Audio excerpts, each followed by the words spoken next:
여러분 안녕하세요. 합격을 넘어 만점까지 한국사 박하늘입니다. 오늘은 특별한 시간을 준비했습니다. 한국사 인물사 특강. 다른 한국사 교수님 강사분들께서도 이 인물사 특강을 많이 하고 계시는데 저는 한국사 강의 특강 최초로 2015 개정 한국사, 즉 2020년에 출간한 고등 한국사에 나오는 모든 인물을 다 다룰 이야기 예정입니다. 아무도 하지 않은 내용이죠. 이 고등 한국사 교과서를 바탕으로 한국사 능력 검정 시험, 그 다음 9급, 7급 공무원, 계리직, 운전직 등등의 이 공무원 시험까지 모두 고등 한국사 교과서를 기준으로 출제되는 거 알고 계시죠? 그래서 이번에 이 한국사 2020년에 출간된 고등한국사 교과서에 있는 인물 전체를 처음부터 끝까지 정리해 드릴 예정입니다. 인물이 굉장히 많이 또 출제가 단독으로 되기도 하고요. 시기를 물어볼 때 키워드로 인물이 나오기 때문에요. 처음부터 끝까지 인물사 한번 정리하시는 거 추천을 드리도록 할게요.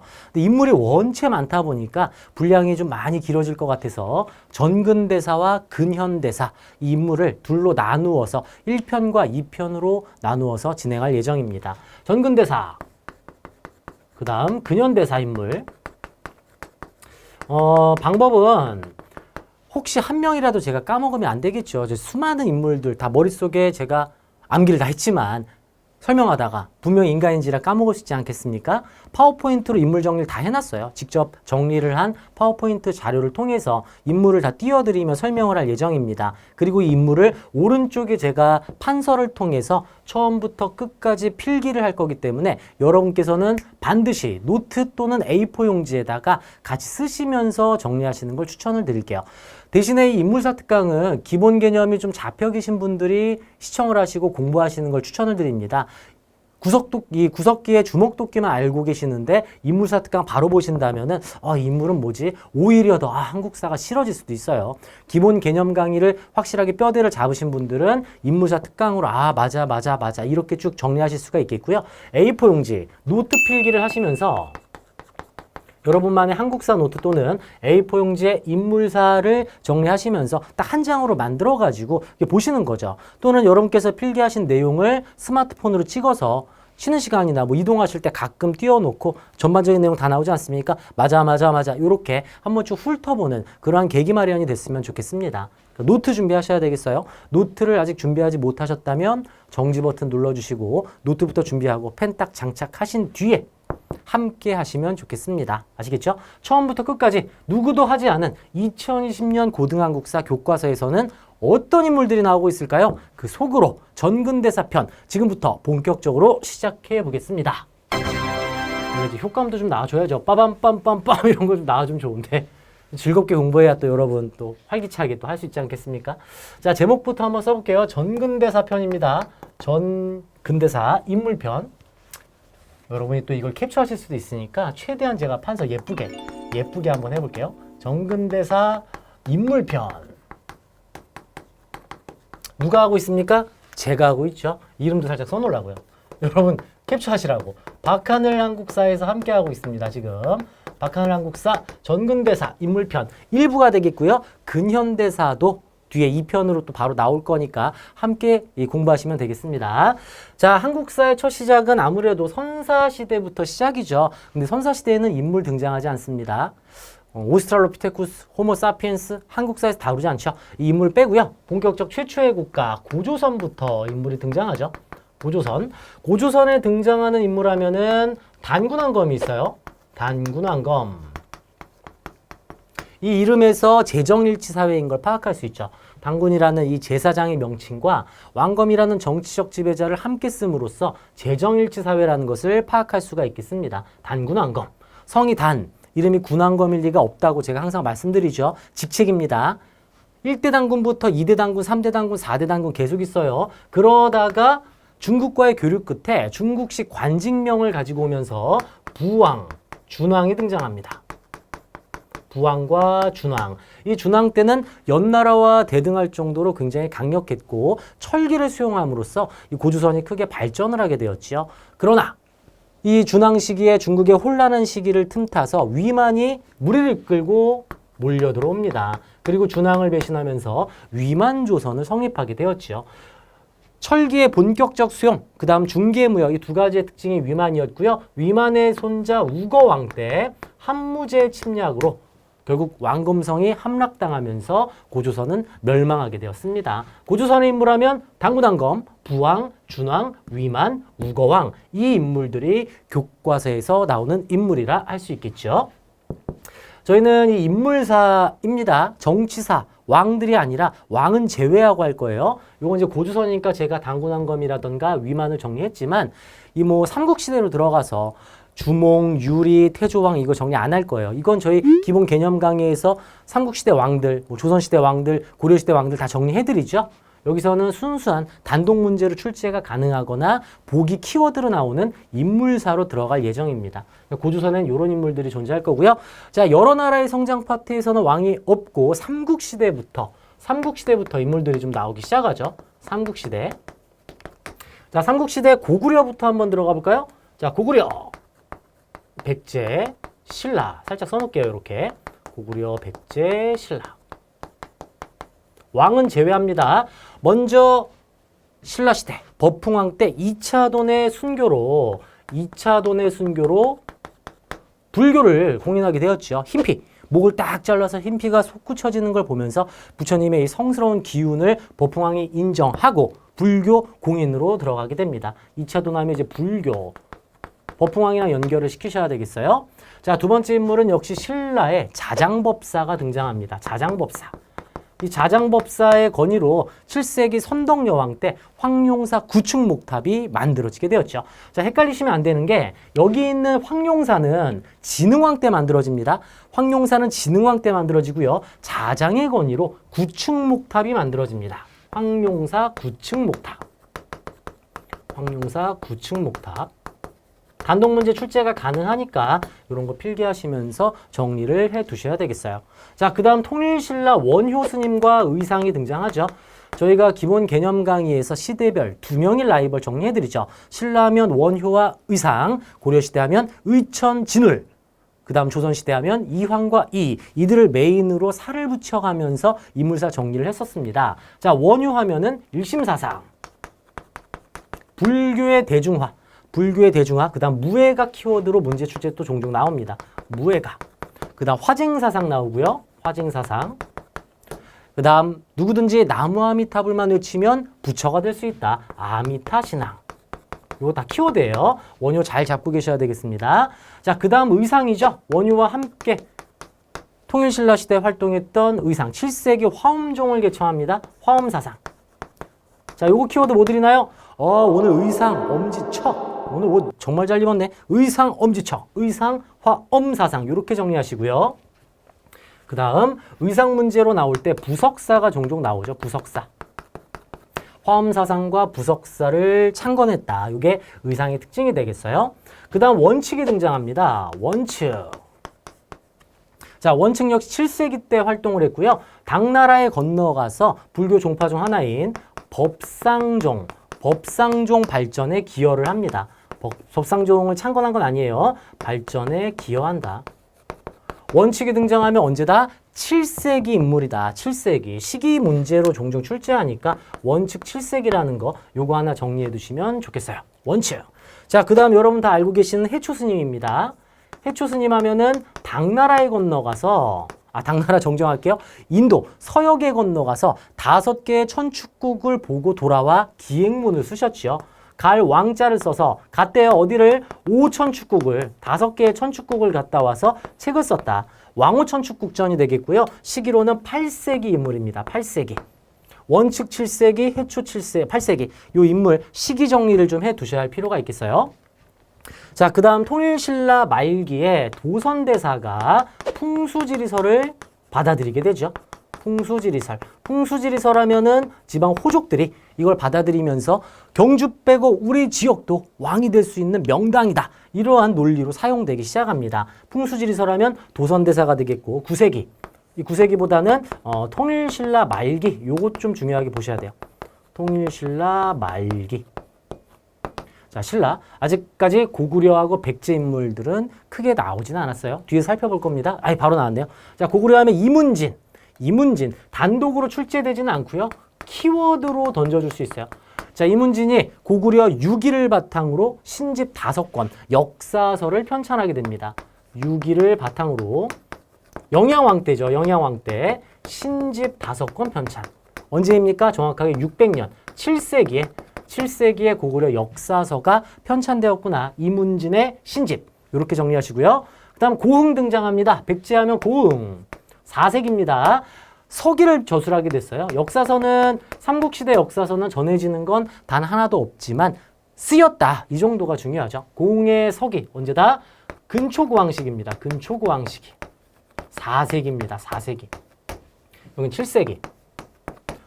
고흥의 서기는 근초고왕 4세기가 되겠어요. 그 다음 신라 6세기 진흥왕 때 거칠부가 국사를 편찬하게 됩니다. 여기다가 쓸까요? 신라가 여기까지 여러분 보이시니까 여기 정리할까요? 거칠부 국사 편찬. 언제입니까? 6세기 진흥왕 때 일이에요. 6세기 진흥왕. 당연히 신라시대 인물이 되겠죠. 자, 그 다음 통일신라 말기에 육두품, 외교문서에 능한 강수가 등장합니다.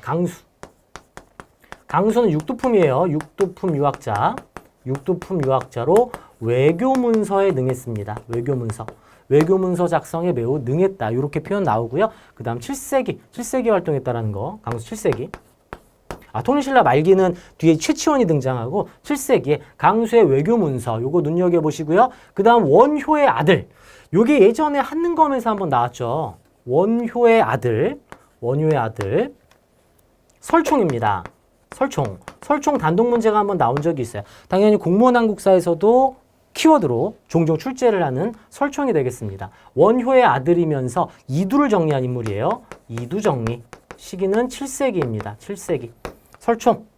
강수와 같이 7세기 활동했고 원효의 아들이며 이두를 정리한 인물이라고 보시면 되겠어요.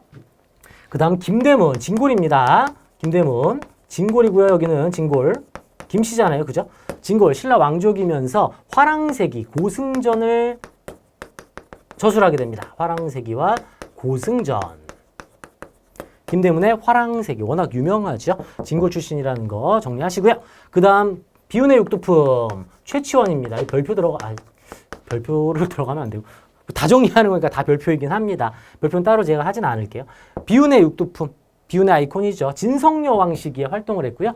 당나라의 빈공과에 급제하였고 토왕소경문을 써서 엄청나게 이 글을 쓴 능력을 발휘하게 됩니다. 하지만 정말 나쁜 왕, 진성여 왕 시기, 원종의 누에난이 있었던 진성여 왕 시기에 시무 10여 개조 개혁안을 올렸으나 받아들여지지 않게 됩니다. 그리고 은둔 생활을 하게 되죠.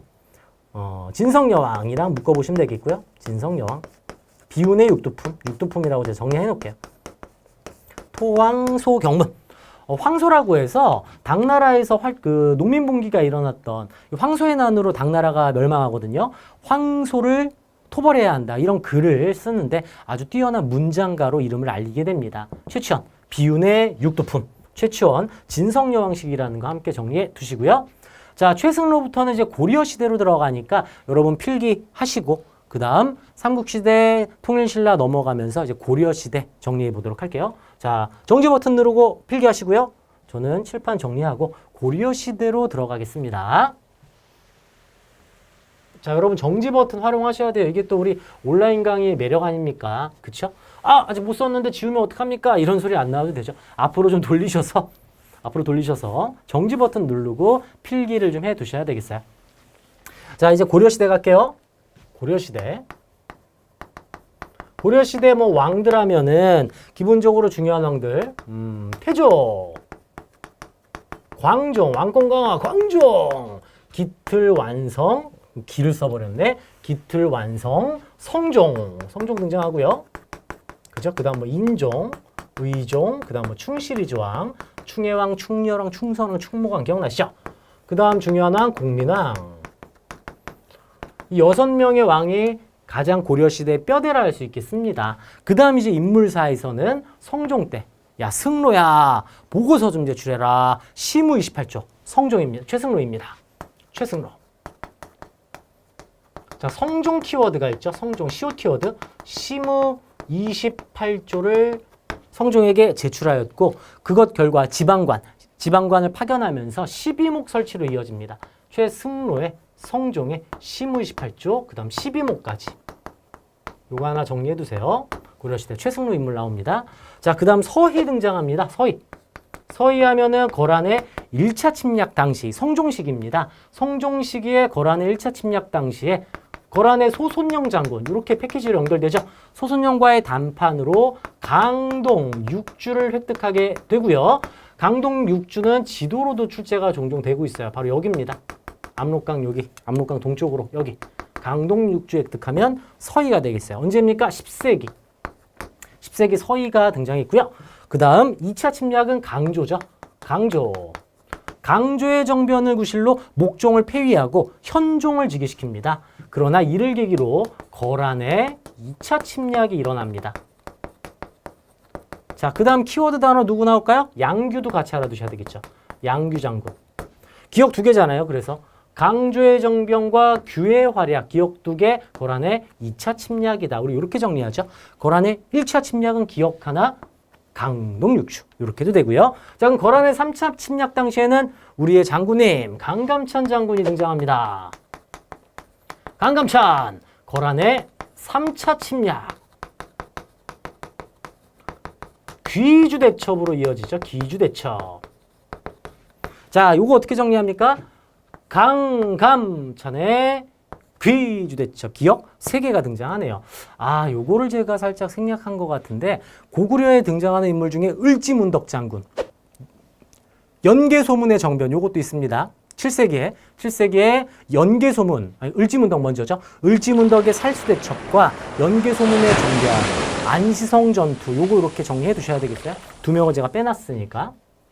말로 설명을 해드렸습니다. 그 다음 거란의 3차 침략까지 정리를 했고요. 그 다음 이제 여진과의 관계, 윤관 장군으로 들어가죠. 윤관 하면 별무반 구성. 자, 별무반 종류로 해서도 고려시대 삼별초하고 막 헷갈리게 출제를 하거나 별무반 자리에 막 별기군이라는 이 근현대사에 등장하는 신식군대 명칭으로 막 헷갈리게 출제를 하기도 하죠. 말을 타는 신기군, 스님으로 구성된 항마병, 항마군이라고 할게요. 신자 맞춰야 되니까 걸어다니는 신보군 먼저. 스님으로 구성된 항마군. 이 별무반을 구성해서 여진을 정벌하고 동북 구성을 축조합니다. 윤관하면 이응 키워드가 있죠. 이응.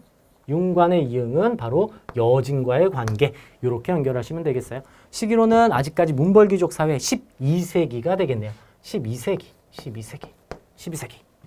자, 이어서 문벌귀족의 동요 이자겸의 난이 등장합니다.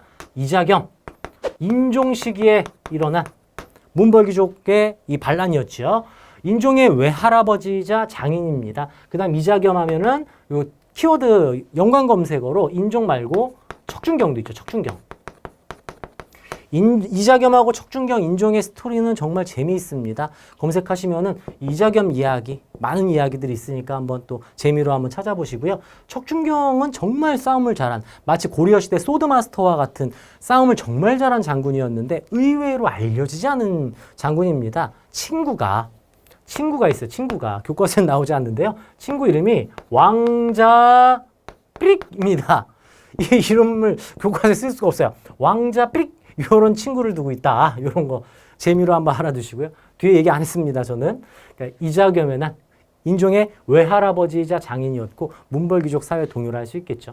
그 다음 누구다? 척준경이 등장하죠. 이자겸과 함께 반란을 일으켰다가 인종의 회유에 넘어가서 오히려 이자겸을 제거하고 그 다음 배신의 배신, 인종이 척준경을 배신하면서 몰락하는 인물 척준경까지 연결할 수 있겠어요.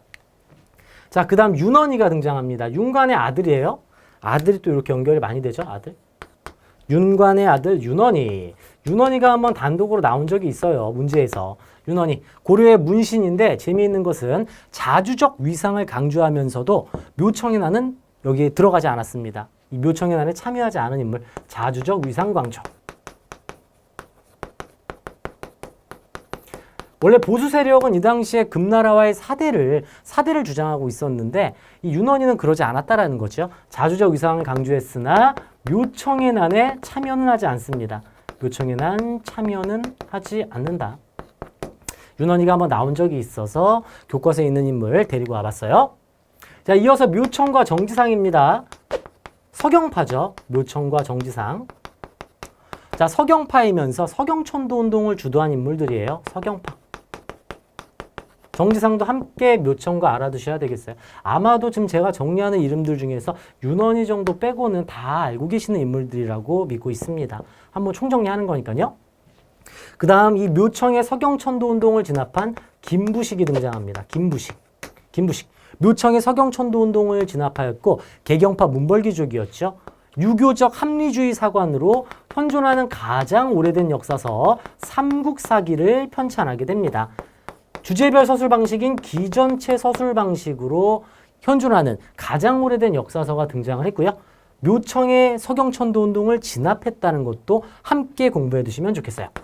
묘청의 난 진압 이렇게 해놓을게요.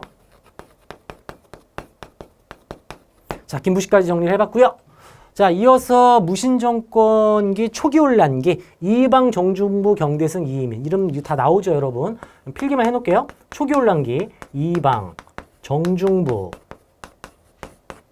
그 다음 경대승 이의민 이렇게 등장합니다. 자, 그 다음에 요 시기에는 이제 중방이 만들어져서 쫙 이어가고요. 경대승은 자신의 사병 집단 도방을 만들죠. 도방이 만들어진다. 이렇게 정리하시면 되겠고, 그 다음 요 시기에 만적의 신분해방 운동이 일어납니다. 이민희가 노비 출신 대장군이었고 만적의 신분해방 운동 요 정도. 자, 이민 다음에 어떻게 되죠? 최씨 안정기, 최충원, 최우, 최항, 최의로 들어갑니다. 최충원, 최우, 최항, 최의. 자, 요때부터는 최충원이 교정도감을 만들어서 최고 권력기구로 활용을 하고요. 최우는 자기 집에다가 정방을 설치해서 인사행정기구를 운영을 했지요. 그 다음 여기서 자, 도방이 최충원 때 확대가 됩니다. 요거 확대. 도방이 확대가 되었고 최우는 자신의 사병 집단 크게 봤을 때 삼별초가 이때 만들어지죠. 삼별초. 여기 우선 김윤우부터 얘기할게요. 자, 김윤우가 몽골과의 항쟁 때 처인성 전투를 비롯하여 충주성 전투, 처인성 전투에서 승리를 거뒀죠. 몽골과의 항쟁 김윤우. 그 다음 요 삼별초 하면은 요 인물들 배중손과 김통정 요거 잘 정리하셔야 돼요.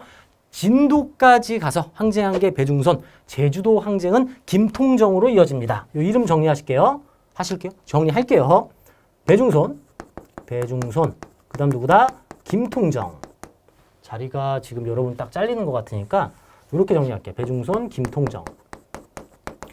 필기는 어떻게 하셔야 될까요? 배중손은 진도까지, 김통정은 제주도까지 내려가서 항쟁한다라는 것. 그 다음 몽골과의 항쟁 때 김윤후라는 인물, 충주성 전투, 처인성 전투까지 함께 보셔야 되겠습니다. 자, 그 다음 공민왕하면 신돈이죠. 신돈. 전민변정도감을 운영합니다. 공민왕의 전민변정도감. 스님이죠, 스님. 신돈의 전민변정도감. 신돈이란 드라마도 있었고 정말 이야기할 게 무궁무진하지만 우리는 인물사 특강이니까 이 정도 키워드까지만 딱 정리할게요. 자, 이어서 고려 말기에 신흥무인 세력과 신진사대부 이들이 등장하기 시작했죠. 자, 최영 하면은 신흥무인 세력 중에 홍산대첩.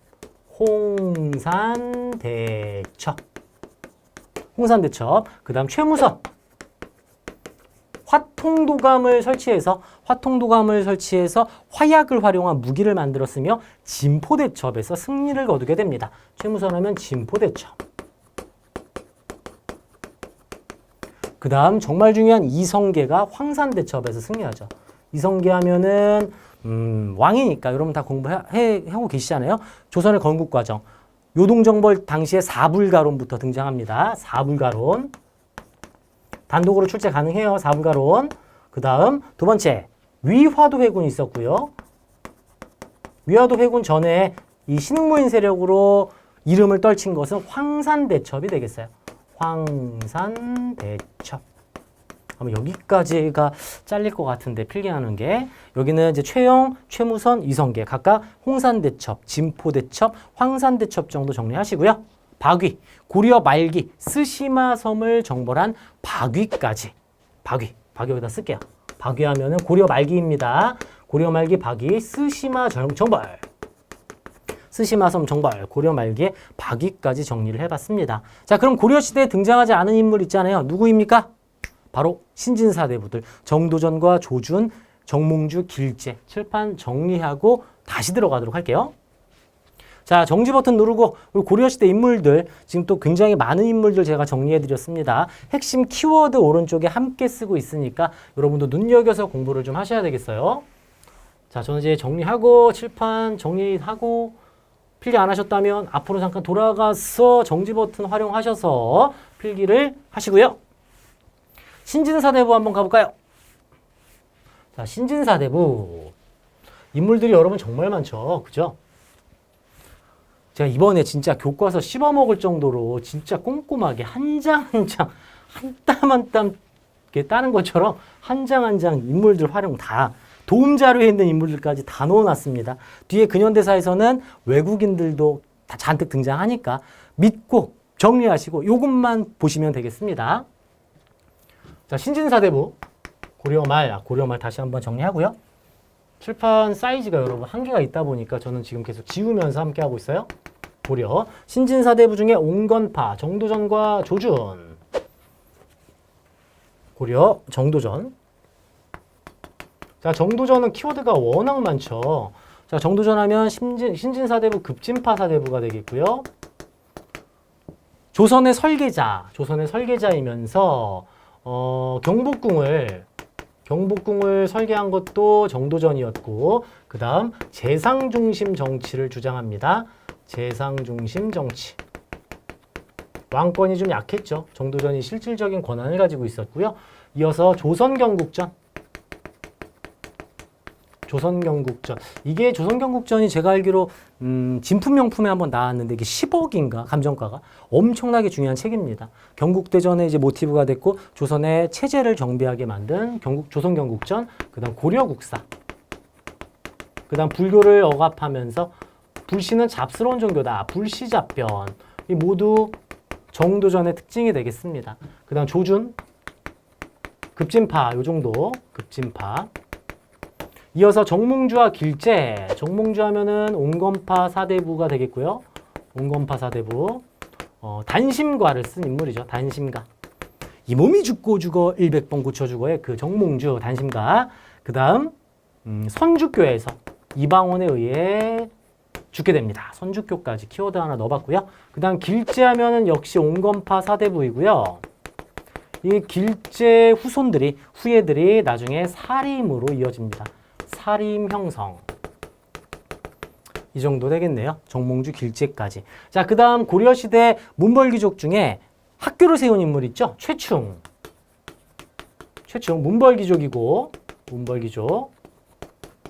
9개의 사립학교 구제학당을 만들었으며, 이 최충을 문헌공이라고 불렀다고 하죠. 그래서 문헌공을 따르는 무리란 뜻으로 구제학당을 문헌공도라고 부르기도 합니다. 사립학교 구제학당, 문헌공도 문벌귀족 최충이 되겠어요. 그 다음 고려의 이제 사회, 경제, 문화로 들어가고 있어요. 자, 일현 스님 하면은 삼국유사. 여기에는 삼국유사에는 굉장히 중요한 단군신화가 들어가 있죠. 불교 관점에서 쓰인 삼국유사, 단군신화가 들어가져 있고요. 이승휴의 제왕운기 역시 고조선 이야기가 명시되어 있습니다. 제왕운기. 이승휴의 제왕운기. 그 다음 이규보의 동명왕편. 고구려의 건국 이야기가 써 있습니다. 여기서 알 수 있는 것은 고려 말기에 외세 침략으로 인해 고려의 자주적 위상을 강조하기 위해, 자주적 의식을 강조하기 위해 이런 역사서들이 편찬되고 있음을 파악할 수가 있겠죠. 세기로 보자면 모두 13세기, 여기 12세기 말이고요. 13세기에 쓰인 책들이 되겠습니다. 13세기. 고려 말기로 정리하시면 되겠어요. 자, 그 다음 성리학을 처음 소개한 인물 안향이 등장합니다. 안향. 성리학 처음 소개. 굉장히 중요하죠, 이게. 그 그 다음 안향의 제자 이재현으로 이어집니다. 이 이재현은 원나라에 가서 만권당에서 원나라 학자들과 많은 교류를 했고요. 만권당에서 학자들과 교류를 했고 성리학적 사관으로 역사서 사략을 편찬합니다. 사략은 성리학 사관. 이게 조금 어렵게 나올 수 있어요. 이재현, 성리학적 사관으로 사략을 저술한 이재현, 만권당에서 교류했죠. 자, 그 다음 스님으로 들어가자면 이제 균여 등장합니다. 단독으로 한번 나온 적이 있어요. 보현시번과. 보현시번과 저술. 보현시번과. 균여. 이 광종대의 스님이에요. 광종대. 이 당시에는 선종과 교종이 막 대립을 이루고 있을 때라서 종파 통합 노력을 균여가 실시하게 되죠. 자, 광종 키워드 하나 더 들어가잖아요. 과거제, 노비안, 건법, 칭제, 건업, 왕권, 광화, 광종 때는 기억, 균여 스님도 있었다. 균여. 광종 시기 10세기입니다. 10세기. 균여. 자, 그 다음 핵심 인물 의천 등장하는군요. 대각국사 의천입니다. 대각국사 호칭을 받았고요. 언제? 11세기 활동, 문벌귀족 사회예요. 숙종 시기에 활동합니다. 의천은 교종 중심 선종 통합, 워낙 공부들 많이 하셨잖아요. 그죠? 화엄종을 중심으로 교종을 하나로 합친 뒤에 그 다음 선종까지 하나로 합치면서 천태종을 창시하죠. 천태종. 의천의 천태종. 의천의 천태종. 그 다음 교리를 닦았으면 수행도 해야 된다. 교관겸수를 제창하셨고요. 요 시기에 의천의 건의로 숙종대에 은병을 만들기도 합니다. 은병. 활구라고도 하죠. 활구. 은병이 만들어지기도 합니다. 이 은병활구가 고려시대 고액화폐라는 것을 키워드로 문제가 출제가 될 수 있어서 의천 고려시대 스님 중에 은병활구도 함께 정리하시면 좋겠습니다. 자, 의천을 배웠다면 이제 진울로 들어가야죠. 진울. 진울은 여기다가 정리할게요. 중요하니까. 진울. 무신정권기에 활동합니다. 12세기. 여기는 11세기고요. 의천은 11세기고 시기가 약간 다르죠. 진울은 12세기 무신정권기에 활동하였으며 보조국사라는 칭호를 받게 됐어요. 보조국사 진울. 보조국사 진울. 무신정권기에 활동을 했으며 진울의 지읒 가지고 와서 제가 어떻게 봤나요? 조계종 창시. 의천의 천태종이라면 진울의 지지지 조계종 이렇게 정리했었죠. 선종 중심 교종 통합으로 수선사 결사를 제창하였고 도노점수, 정예쌍수를 제창합니다. 선종 중심 교종 통합 진울, 교종 중심 선종 통합 의천. 의천과 진울은 정말 많은 문제가 등장을 해요. 송광사에서 통합운동을 했는데 이름이 후에 수선사로 바뀐다는 것도 참고로 알아두시면 되겠어요. 자, 이어서 스님들 등장하죠. 진울의 제자 해심. 해심하면 이왕 합치는 거 불교도 합치자. 유교도 합치자. 유불일치설. 유불일치설에 해심이 있고요. 그 다음 백년사 결세 요새. 백년사 결사. 요새 여기다 정리할게요. 요새 백년사 결사. 요새하면 백년사 결사. 자, 그 다음 균여처럼 조금 헷갈리는 스님 보우. 보우 스님은 저기 조선시대에도 있는데 고려시대 보우 스님 같은 경우에는 원간섭기에 활동했으며 임재종. 이 원나라 불교라고 보시면 되겠어요. 임재종을 수용합니다. 임재종 수용. 즉 보우가 나오면 언제다? 시기가 원간섭기라는 거죠. 원간섭기. 시기를 묻는 문제로 이렇게 나올 수가 있습니다. 보우까지. 자, 고려시대 사회경제 문화 파트, 특히 승려라던가 역사서를 편찬한 인물들 정리를 해봤고 출판 정리한 뒤에 조선시대 들어가겠습니다. 자, 여러분 필기하시고요. 저는 칠판 정리하고 들어오겠습니다. 잠시만요.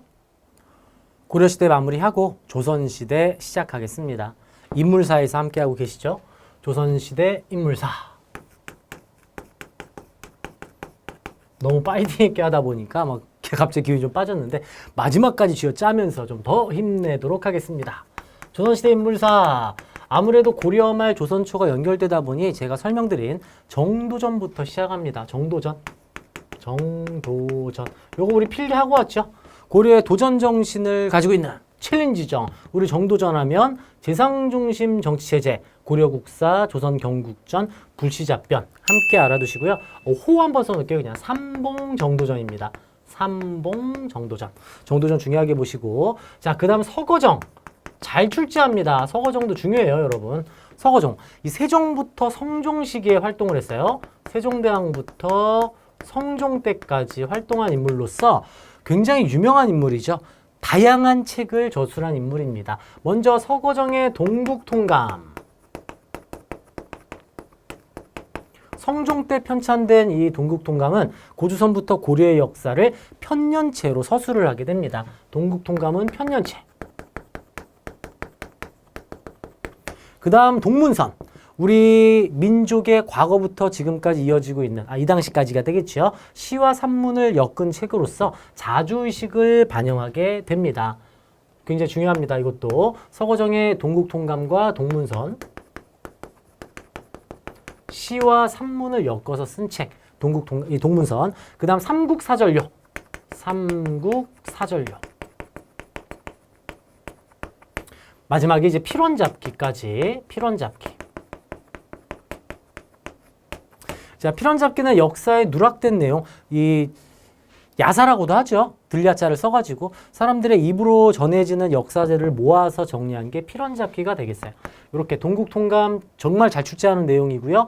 이 필원잡기랑 동국통감 묶어서 서거정이 편찬한 책이라는 거 정리해 두셔야 되겠습니다. 자, 그 다음 최윤덕과 김종서. 세종대왕 하면은 사군육진. 우리나라 키워드 있었죠? 사군, 압록강 사군. 그 다음 김종서 하면 육진. 여진을 토벌하면서 최윤덕의 사군과 김종서의 육진개척으로 이어졌고, 김종서는 결국 수양대군에 의해서 계유정난 때 제거당합니다. 계유정난. 이렇게 연결시킬게요. 제가 수양대군. 키워드가 좌상대감이었죠. 좌이정. 김종서가 좌이정까지 올라갔으나 계유정난 때 수양대군에 의해 제거당하게 됐어요. 그 다음 세종대왕 하면 이제 이종무 장군. 고려시대 박위가 있다면 세종대왕 때 이종무 장군도 스시마섬을 토벌합니다. 스시마섬 토벌. 모두 세종대왕 때 인물들이 되겠고요. 그 다음 신숙주. 숙주나물 들어보셨죠? 잘 변한다. 성종 때. 성종 때 신숙주. 이 계유정난 때도 활동을 한 인물인데 성종 때 많은 활동을 했고요. 일본을 시찰하고 와서 해동제국기. 해동제국기란 역사서를 편찬하기도 합니다. 역사서는 아니고 책입니다. 일본 시찰. 그 다음 해동제국기.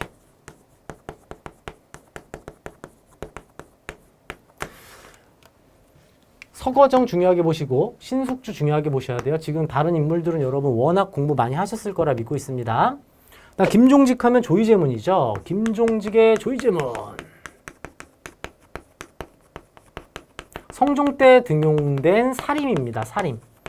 그리고 김종직의 조이제문을 제자 김일손이 사초에 싫다가 결국 무사화로 이어졌죠. 김일손과 연관검색어. 그 다음 무슨 사화? 무화! 김종직이가 무사화. 연산군 시기에 무사화. 김종직의 조이제문 되겠고요.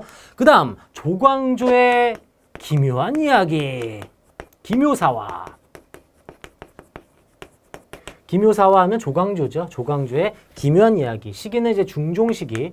중종, 조광조. 우리 이렇게 정리하죠. 지읒으로. 중종, 조광조.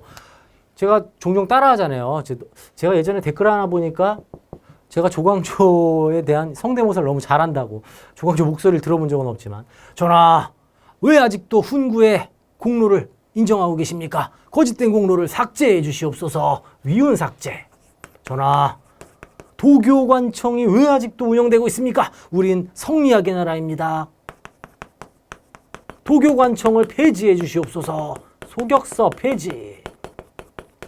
전하, 지방에는 아직도 명망 있는 살인들이 많이 있습니다. 이들을 천거해 주시옵소서.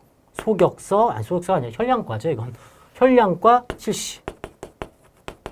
관리 추천제입니다. 하지만 기묘한 이야기로 제거당하고 말았어요. 조광주의 기묘한 이야기. 기묘사화 되겠습니다. 조광조까지. 자, 그 다음 본격적인 붕당 정치로 들어가면서 김효원과 심의겸으로 들어가죠. 심의겸. 김효원. 좀 정리를 좀 해야 되니까 김효원 하면 신진사림으로 동인입니다. 동인. 동인을 형성하게 되고요. 그 다음 심의겸.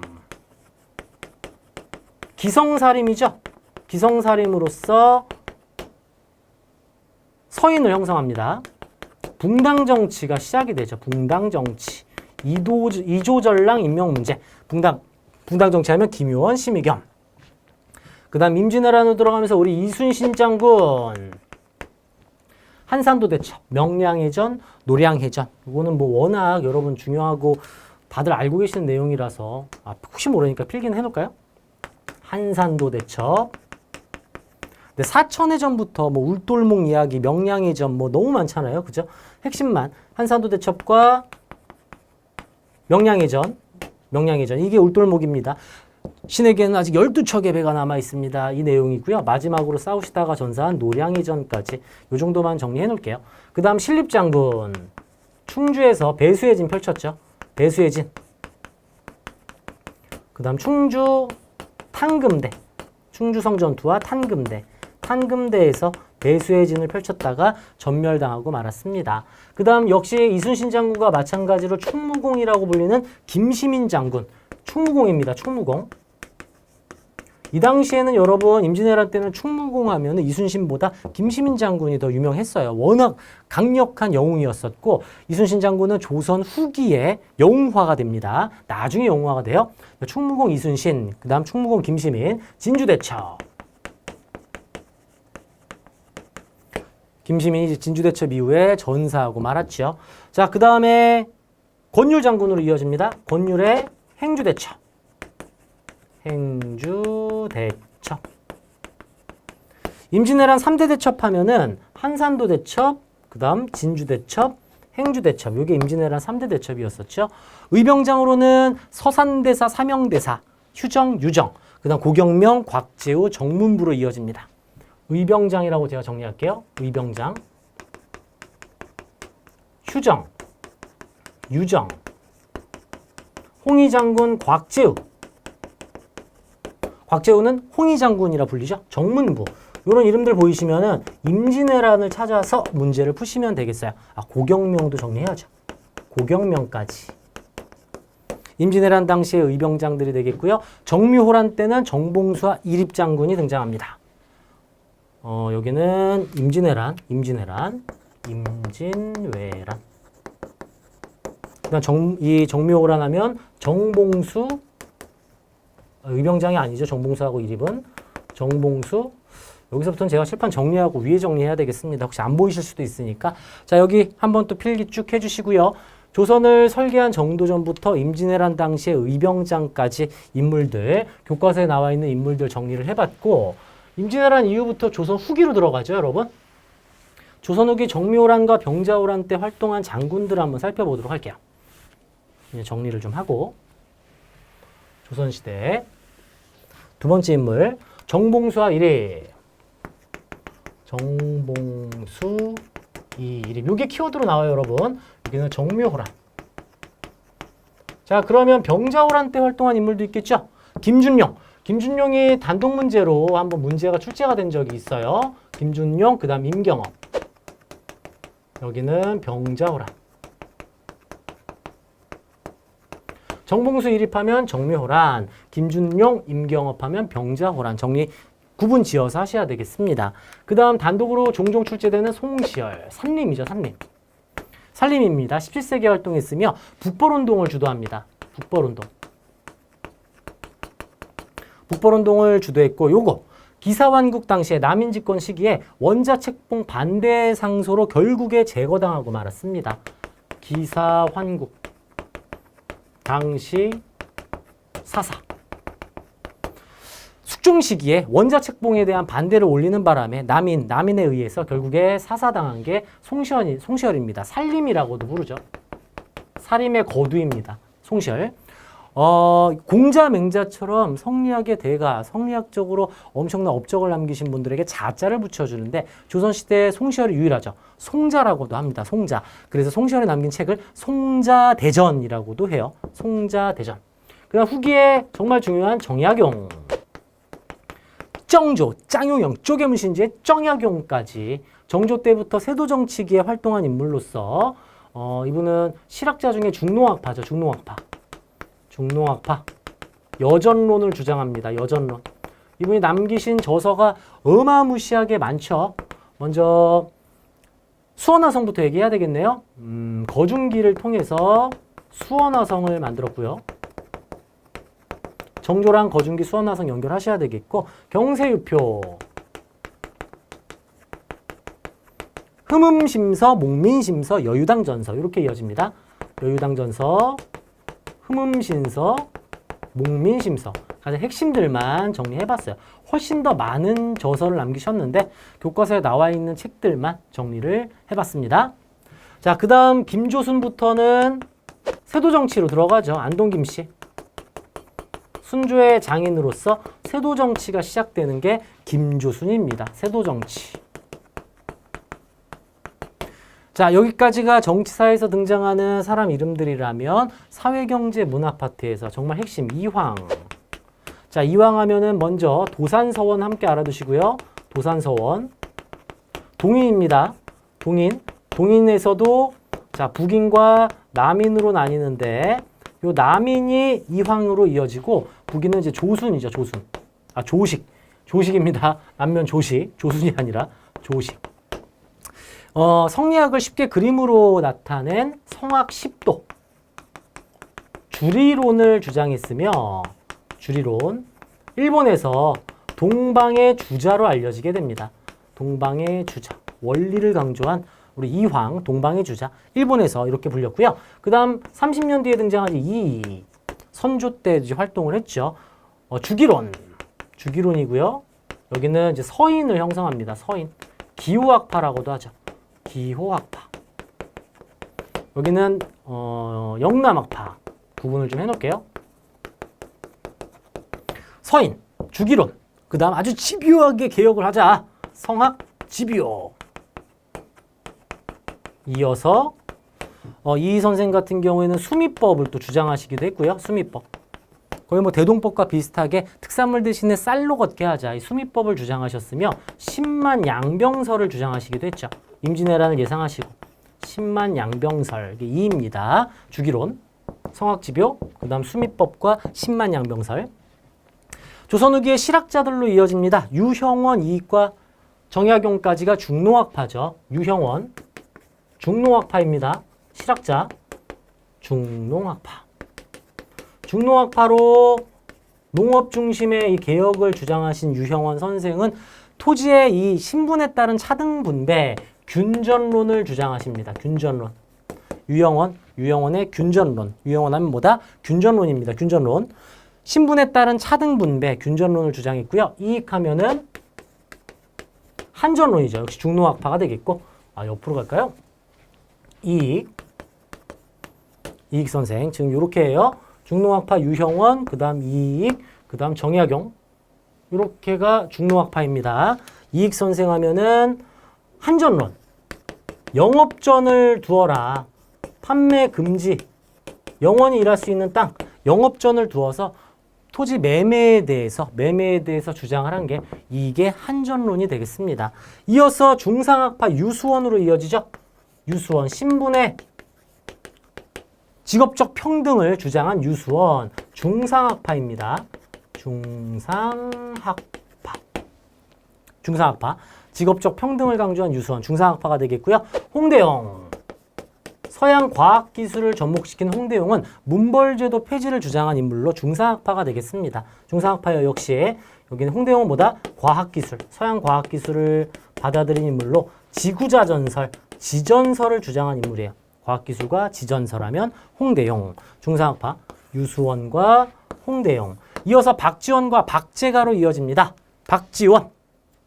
밑으로 갈까요? 박지원 선생 역시 중상학파고요. 이분이 쓰신 책이 이제 양반전, 한문 소설이죠. 양반을 풍자한 양반전, 그다음 뭐 호질 이런 책들이 등장하죠. 양반전과 호질. 수레와 선박을 이용해서 상공업 진흥을 주장한 게 박지원이 되겠어요. 여기도 역시 뭐 상공업 강조, 중상학파, 빨간색으로. 그다음 박재가 하면은 굉장히 유명한 책, 중상학파고요. 북학이 재물은 마르지 않는 샘물과도 같다. 소비를 강조한 인물로 박제가가 있습니다. 이렇게 빨간색 하면 중상학파, 노란색 하면 중노학파 정리가 되겠습니다. 자, 조금 더 가볼까요? 동학을 창시한 최재우, 경주의 몰락 양반으로서 동학을 창시한 최재우가 등장하죠. 1860년에 동학을 창시해왔고, 동학하면 인내천 사상, 후천개벽 사상 같이 알고 계셔야 돼요. 여기 구분 짓기 위해서 노랑으로. 최재우 하면 뭐다? 동학 창시. 경주의 몰락 양반이에요. 경주의 몰락 양반으로서 뭐 인내천 사상. 동학도 여러분 신이 있어요. 한울림을 숭배합니다. 한울림. 인내천 사상, 그 다음 후천개벽 사상. 세상을 현혹시키고 백성들을 속인 죄명으로 혹세무민의 죄로 처형당하셨죠. 최재우. 그 다음에 그 이대, 조카입니다. 최재우의 조카. 이대교주 최시영으로 이어져요. 최시영. 근현대사입니다. 최시영은. 이대교주 최시영. 동경대잔과 용담유사라는 책을 남겼고 동학의 교단을 정비했으며 동학농민운동 당시에 동학을 이끌었던 인물이 최시영이었어요. 그 다음 홍경래의 난 순조 때 서북도에 대한 지역 차별에 반대하면서 반란을 일으켰죠. 홍경래의 난 하면 다양한 계층들이 참여를 했다. 순조 시기다. 요거 하나 눈여겨보시고요. 그 다음 유계춘은 진주농민봉기를 철종 시기에 일으켰는데 이때 하면은 이제 패키지 인물로 연관 검색으로 이 진주 지역에서 나쁜 관리 백낙신의 수탈이 있었다. 요거 백낙신의 수탈. 그 다음 진주농민봉기를 해결하기 위해서 안핵사로 파견 갑니다. 안핵사 박규수. 그 다음 철종 때 이 유계춘 하면 철종 때예요. 이 진주농민봉기가 전국으로 확산되면서 임술농민봉기로까지 이어지게 되자 철종이 이 진주농민봉기, 임술농민봉기를 좀 그래도 해결하기 위해 삼정의 문란을 시정하고자 삼정 이정청을 설치하게 됩니다. 성과는 거두지 못하게 되었죠. 자, 여기까지가 이제 조선시대에 등장하는 인물들이 되겠습니다. 필기하시면서 한바닥 A4 용지라던가 노트 한바닥에 전반적인 전근대사 인물들 정리하시면 좋겠고요. 교과서에 있는 내용 모두 다 한번 쭉 마무리해봤어요. 헷갈렸던 인물들 이번 기회에 제대로 잡으시고 저는 2부, 인물사 특강 2부 근현대사에서 여러분 기다리고 있겠습니다. 합격을 넘어 만점까지 박하늘이 함께 하겠습니다. 감사합니다.